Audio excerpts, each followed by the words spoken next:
জাতিসংঘ জবাব চায়। গাজায় গণহত্যা কেন? জাতিসংঘ জবাব চায়।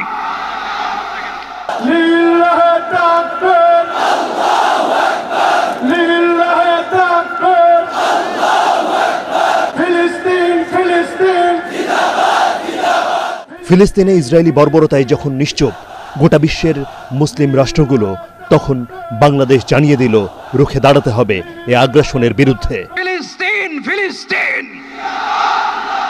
আল কুদুস আল কুদুস, ফিলিস্তিন ফিলিস্তিন। গাজার হাজার হাজার শহীদ ও নারী শিশুদের জন্য হৃদয়ে যেন রক্তক্ষরণ হচ্ছে বাংলার মুসলমান ও শান্তিপ্রিয় মানুষের। ঢাকার মার্চ ফর গাজা কর্মসূচিতে অংশ নেয় লাখ লাখ মানুষ। বলা হচ্ছে ইসরায়েলের বিরুদ্ধে দেশের ইতিহাসের অন্যতম এই গণজমায়েত। স্পষ্ট বার্তা আসে, গাজা উইল বি ফ্রি। اليوم نحن نشاهد في فلسطين أن إسرائيل تهجم في هذه الأيام وفي الأيام القادمة على الإسرائيليين المظلومين منذ 70 عاما أو أكثر من ذلك।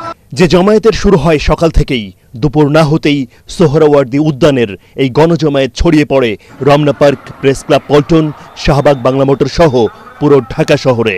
রাজপথ থেকেই ফিলিস্তিনিদের জন্য সংহতি জানিয়েছেন কয়েক লাখ মানুষ।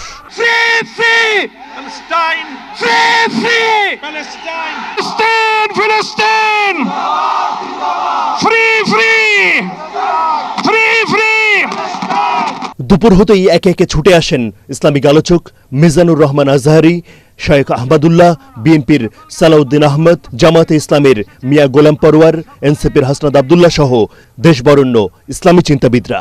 এক কাতারে দাঁড়িয়ে আজ বিশ্ববাসীকে আমরা দেখিয়ে দিতে চাই, আমাদের মধ্যে বিভিন্ন বিষয়ে চিন্তাগত মতপার্থক্য, ভিন্নতা থাকতে পারে, কিন্তু মাজলুম ফিলিস্তিনিদের স্বাধীনতা, তাদের অধিকার, গাজার মানুষদের বিরুদ্ধে জুলুম বন্ধের দাবিতে আমরা প্রত্যেকটা বাংলাদেশের মানুষ, ধর্ম বর্ণ নির্বিশেষে আমরা প্রত্যেকে তাদের সাথে সংহতি প্রকাশ করছি।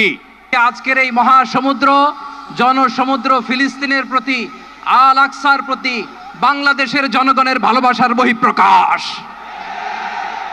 ভৌগোলিকভাবে আমরা ফিলিস্তিন থেকে অনেক দূরে হতে পারি, কিন্তু আজকের এই জনসমুদ্র প্রমাণ করে আমাদের এক একজনের হৃদয়ে, বুকের ভেতরে বাস করে এক একটা ফিলিস্তিন।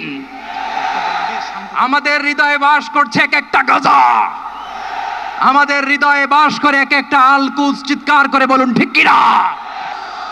জাতিসংঘ জবাব চায়। গাজায় গণহত্যা কেন? জাতিসংঘ জবাব চায়। বিকেলে মার্চ ফর গাজা কর্মসূচিতে ঘোষণাপত্র পাঠ করেন সাংবাদিক মাহমুদুর রহমান।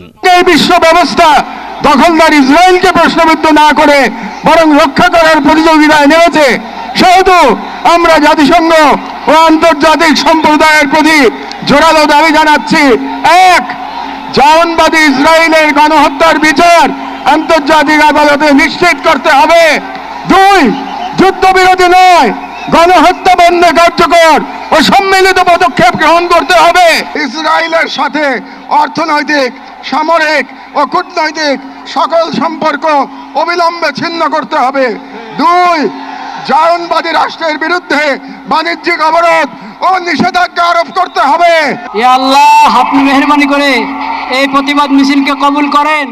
সবশেষে ফিলিস্তিনের নির্যাতিত নিপীড়িত মানুষের জন্য মহান সৃষ্টিকর্তার দরবারে ফরিয়াদ করেন সবাই।